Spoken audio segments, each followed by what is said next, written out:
Tim's American Beauty was made by Robust Tools, America's premier lathe manufacturer.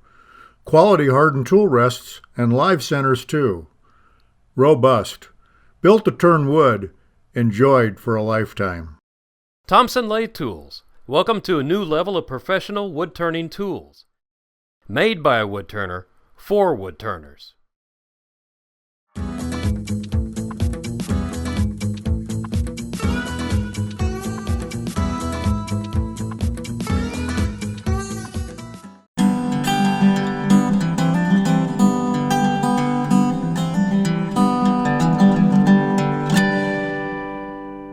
Switched to a short tool rest. Robust has a whole bunch of different sizes, which is really helpful for something like this because I want to still be centered on my tool rest when I turn. And the other thing about the tool rest, I know you see me adjusting up and down a lot, and it's like, what tells you where to put it? Well, basically, if I bring this up, and you can see my bevel right here, right? So if I bring this up and the bevel's kind of rubbing, and then my handle comes down into here, I'm good. So, show you bad. We'll bring this down just, I mean, that's not even a quarter of an inch I brought that down. All of a sudden I'm down here, and my tool is literally under the center of the wood, so it's going to catch and flip up like that. The opposite side is if I have it too high to make my cut, I'm bringing the tool higher and higher and higher, and even though it's cutting, it's a little harder to control because your arm's up. You want to have it relaxed and down here. So all I'm doing is trying to get this adjusted to the height where that bevel rubs just right. And sometimes you get turning and you got to stop and readjust. And I might have to do that here. And the odd thing I'm doing here is I'm going to be coming over to this edge a little bit too, which is a bigger diameter. The larger the diameter, the more you have to lower the tool rest. The smaller the diameter, more you have to raise it up because it starts getting narrower, if that's the way to put it. Anyway, it involves physics and geometry and stuff like that, which I'm not good at. But anyway, so since I'm going to be turning here, and I'm going to be turning on this bad edge again, I'm going to grab my face mask for a little more protection. Now nothing is hitting. I've spun this by hand very carefully. So we're going to kick her on. And this transition is the trickiest part of the whole piece. And there's not a lot that's tricky to it, to tell you the truth. And that's why I'm using one tool to show that you don't need a whole rack full of tools to turn this project.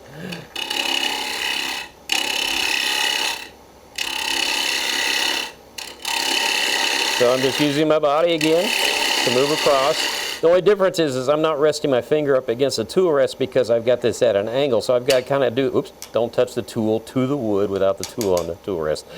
But I'm having to kind of put my finger out here and just guide my body in. So I'm using my body actually to make the straight line that I need.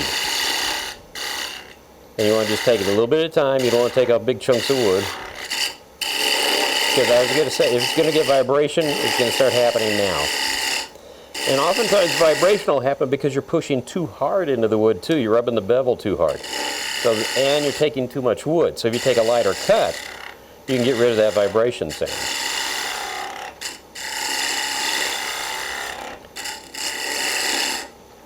The other neat thing about this is I have yet to sharpen this tool for this project. It's getting close to needing sharpening, but it's just enough that I can get finished with it here, I think. So now we're going to come back here. This is the fun part. I'm going to hit the heel on there. I'm rubbing. I'm going to bring the tool in. It's cutting. And I'm just going to swing it across like so.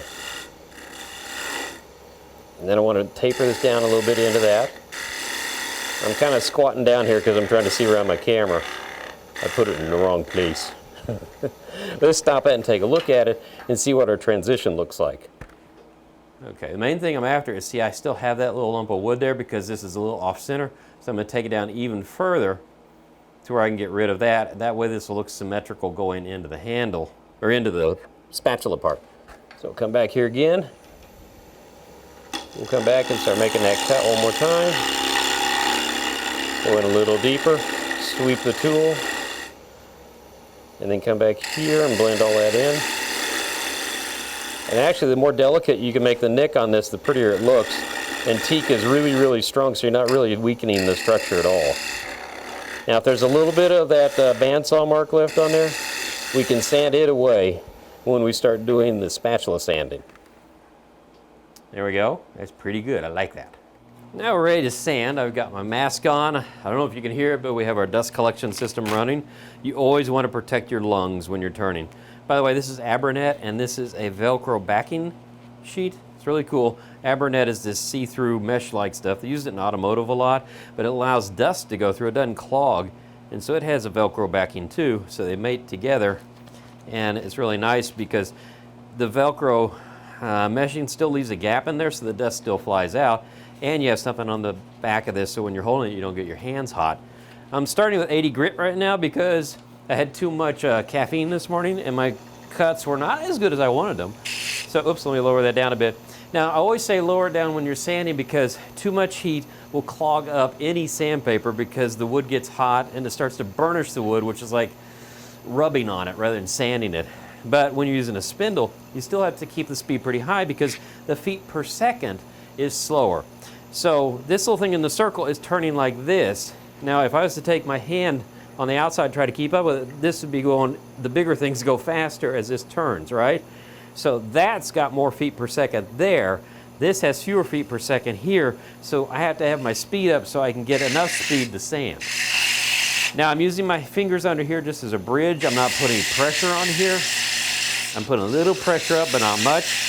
If you put too much pressure on there, you'll pull this thing off the lathe. Now I'm just moving it back and forth, and you can kind of see little variations in color on the wood there, and I'm just sanding until they go away because those are the tool marks. I want to get as close to that as I can, but I don't want to touch it. So there we go. And see, this is sandpaper or sawdust falls right out of this paper. Really cool, huh? So anyway, I've got 80 grit here, and that's cleaned up really well. And you can see over on this edge, I left a significant amount of wood. If I narrowed that down too much, it would snap off while I'm sanding, and that wouldn't be a good thing. I'm gonna turn that off in just a second, and I'll show you how we do that. So anyway, I'm gonna work my way through at least 240 grit. Since this is gonna be used in the kitchen, I want a nice surface on it. And if you don't sand it down enough, the grain will raise up when it gets wet or used with any food or liquid. So 240 grit's a good grit to stop at. It'll be sufficient for the needs of this when it's being used.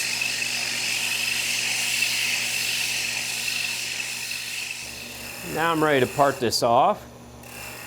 Now if you have a smaller spindle gouge, it works for this. This one's kind of like driving a bus. It wants to make big, wide curves. So when you're doing something as detailed as this, you just have to be a little careful about the approach of how you twist this. If you twist it too much, you'll get a catch. Now, you can see I'm rubbing the bevel. You can actually see how the wood is a little bit shiny. That helps me because it puts a nice surface on there that won't need very much sanding at all. And I have to be careful because there's a tip in this in this live center. It doesn't stick out very far, but I don't want to continue this out too much that way or I'll have a hole in the top of this. So here we go, we're almost there. Whoops, I got a catch. I did what I said, I turned it like that and it ran. So we can fix that if I'm very careful. Come back like so. I can see a little mark there, so I gotta do a little more repair work. There we go. That looking good. That looking good, that is looking good. So now we're gonna part it off. I'm gonna worry that down. Got a little nub going right there. So come back here like so. A little bit more. I'm just holding on to it by hand in case I go through it by accident. There we go. Whoa, there we go. Now remember I said that this is a little bit out of round, so that's why it sprung on me. So I'm gonna move the tool rest out of the way, bring this up, and just keep my hand on there. And I've got some 200 grit, and I'm gonna use this opportunity to sand this in while it's spinning. The other cool thing is think about this, I can't reach my controls over there. Well, if I'd put them over here, I could, but I forgot to. So down here at my foot, I have an off switch. So I hit that, turns off nice and safely, and then I can remove this from the lathe, and then we're gonna start sanding the spatula part of the spatula. Now I have mounted on the lathe a faceplate with a piece of MDF attached to it. I use some 3M adhesive spray to hold some 80 grit sandpaper on there. And right now I'm making the edges that you saw on the other one. And so I'm kind of working from out in. So this is gonna have more of a curve right here. Now if you happen to have a belt sander, by all means use it. I just wanted to show that you could do this on the lathe too.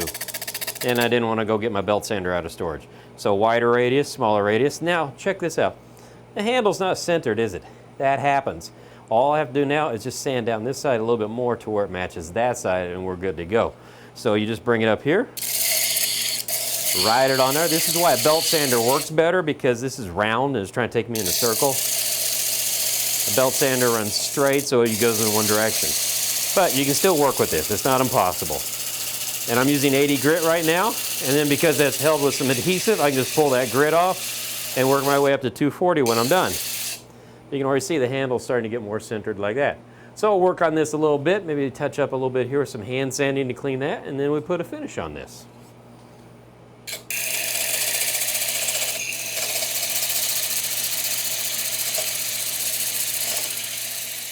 Well, now we're ready to put a finish on here, and guess what? Mineral oil.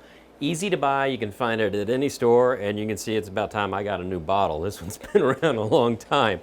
You want to be generous with this stuff, and I don't care about being a little messy here right now. Just pour some of it on there like so, because it's going to soak in, right? There we go, it looks good. Get a paper towel, and just start moving that stuff around. And look how pretty that teak is once it lights up. Isn't that amazing? People use this stuff outside all the time, and it turns this color outside. But man, you keep applying oil to this every other time you use this thing, it'll look this beautiful for years. Well, that is how you make a kitchen spatula. I hope you enjoyed this project. It's a great one for beginners, and even us old guys have been turning a while. And old women too. Well, no women are old, are they? Right. Anyway, until next time, I'm gonna back out of this. Keep turning. Yeah, stick foot in the mouth. There you go.